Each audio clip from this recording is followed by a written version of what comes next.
tudo bem com vocês? Daniel Brownie falando, mais um vídeo aqui do canal Brownie Fogo, absolutamente tudo sobre Botafogo de futebol e regatas, cara, que maravilha estar aqui com vocês.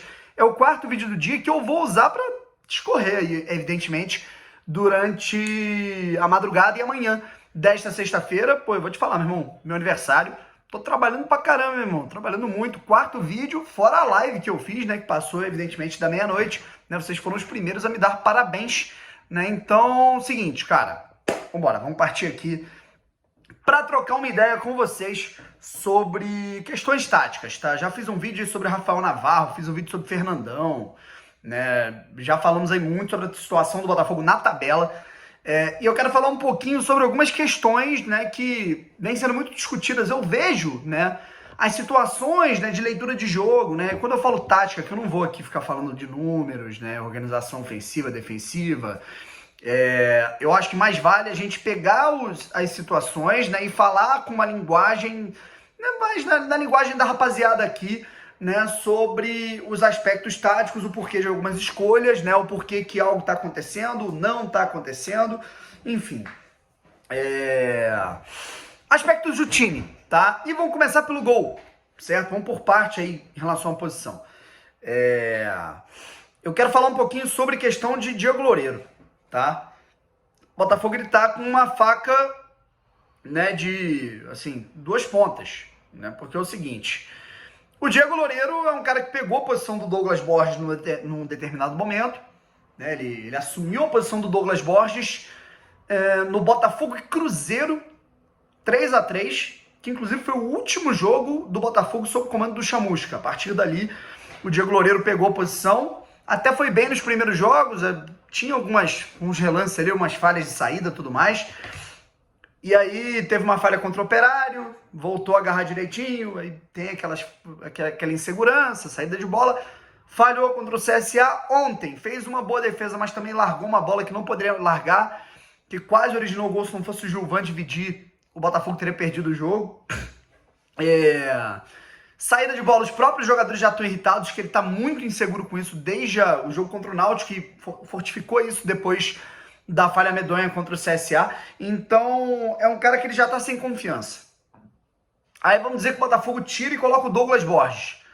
Aí você vai exercer a carga de pressão para um cara que também estava nervoso antes de perder a posição, que era o Douglas. E aí você meio que vai tirar completamente... você vai tirar ainda mais a confiança do Diego, né? Então você vai ter aspectos negativos nos dois lados, tá?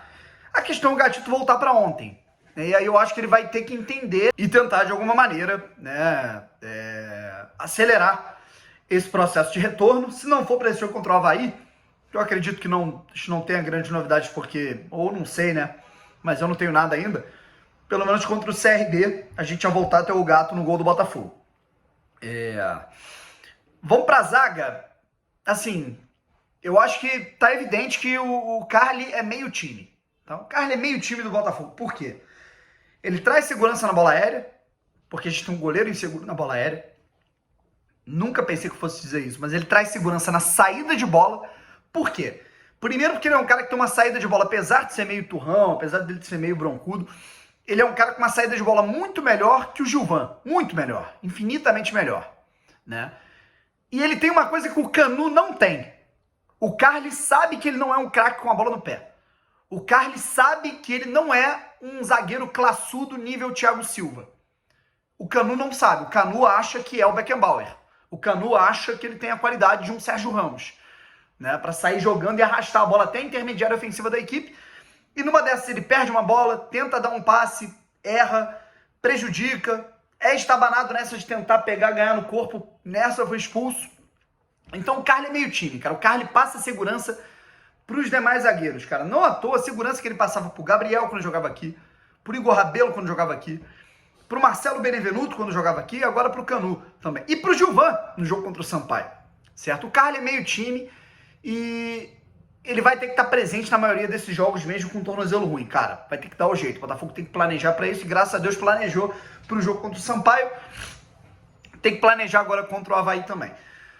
Outra situação. Isso, vou te falar, é uma parada que eu não tinha essa leitura, passei a ter nos últimos jogos, né? E tive mais ainda na última partida diante do Vitória.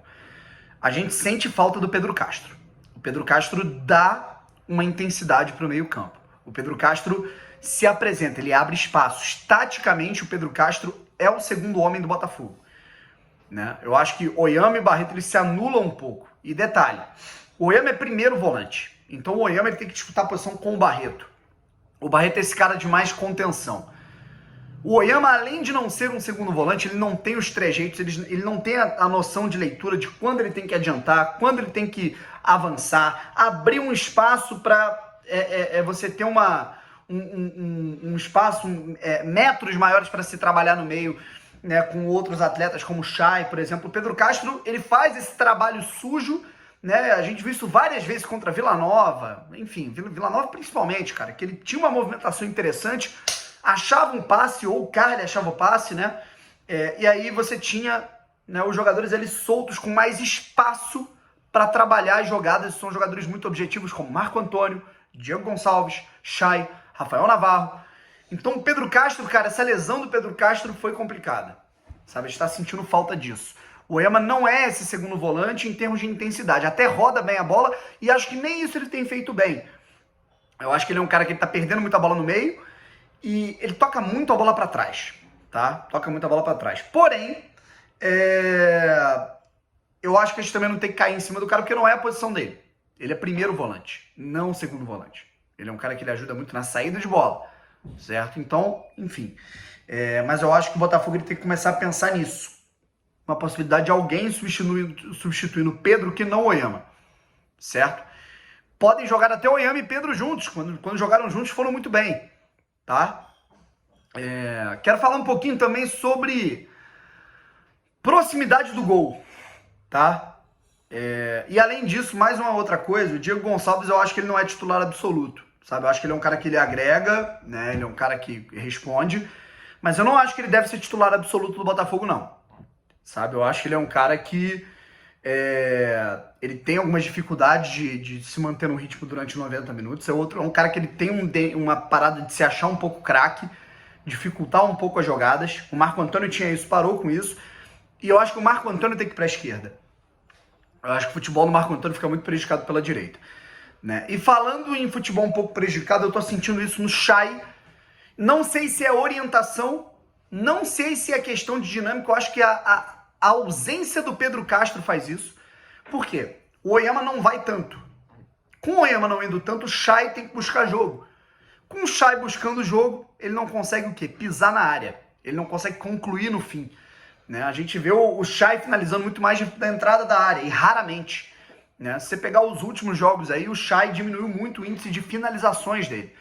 E o Chay, na minha opinião, uma das principais características dele, apesar dele ser um bom armador, é um cara que dá assistência, é um cara que abre jogo pro Botafogo, é um cara que soluciona, ele consegue encontrar os companheiros em boa condição para fazer jogadas. Mas eu acho que o Chay tem que jogar próximo do gol. Ele tem que estar próximo ali da área para fazer aquela jogadinha rápida, finalizar ou dar o passe ou dar mais um drible. E eu tô sentindo que ele tá tendo menos isso no Botafogo. Sabe, eu acho que o Chay é um cara que tem que pisar na área com muito mais frequência, como foi contra o Vasco, como foi contra o Vila Nova, como foi contra... teve mais um gol, o Coritiba, né, que foi o primeiro grande jogo que ele teve com a camisa do Botafogo. Então, eu acho que é uma situação de leitura de jogo que o Anderson tem que analisar e orientar. Ó, num determinado momento, alguém tem que avançar para o Chay atacar o espaço e resolver a parada num curto espaço, num curto período de tempo, tá? Período de tempo foi até redundante, né? Peço desculpas, num curto período. Então, eu acho que é muito importante a gente pensar nesse sentido também, certo? Eu acho que o Chay, ele tá muito... Se a gente tá sentindo o Chay meio sumidão, ele não tá muito protagonista, eu discordo completamente, mas ele não marca gol, que há 6 jogos, né? Embora não seja o centroavante, eu acho que tem muito a ver com essa... Se você pegar o mapa de calor, ele deve estar um pouco mais atrás, tá? Ele não tá mais chegando na área para poder finalizar. Enfim, rapaziada, dores de cabeça pro Anderson Moreira nessa, digamos, reta final de Série B que a gente está entrando. São 11 jogos restantes e o Botafogo tem que corrigir essas situações e criar mecanismos novos já que o Botafogo é um dos times mais visados, é o líder do retorno, é o time que mais pontuou no retorno, é o segundo colocado, é o que joga um futebol que está chamando atenção, então naturalmente as equipes vão começar a observar muito mais o Botafogo jogando para tentar neutralizar as nossas ações, certo? Tchau, gente. Beijo, eu quero a opinião de vocês sobre tudo isso que eu falei, evidentemente. Valeu?